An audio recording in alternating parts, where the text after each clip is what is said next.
there's a topic of conversation. Is this going to end up being permanent where they're moving their all-pro left guard to left tackle? How challenging is that? And would you ever in your wildest dreams even mess with moving your all-pro guard to tackle? Yeah, well, I don't know what his background is from a playing standpoint. I know that playing tackle is a lot more difficult than playing guard. I guarantee you that. But if you feel like he is a tackle and he can play that position, it's just a more valuable position and it's a tougher position to play. Now, I'm one of those guys that never could have bounced out and played tackle.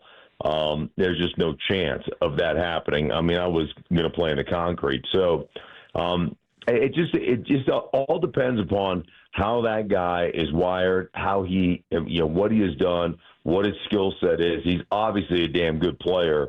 So it's just a much more valuable position. It's a much harder position to fill.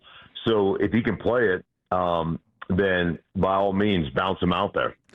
I was going to ask you about the difference, like with your hands and your feet. Did things happen to you inside a lot quicker than they do on the outside? Am I right about that? Yeah, it's the space that gets you. You know, it's the space that gets you, and frankly, it's the guys that play outside. Yeah. It's those defensive ends that all run 4-3, 4-5, whatever, and so it just becomes a much more challenging spot out there. Oftentimes, you're to an open side.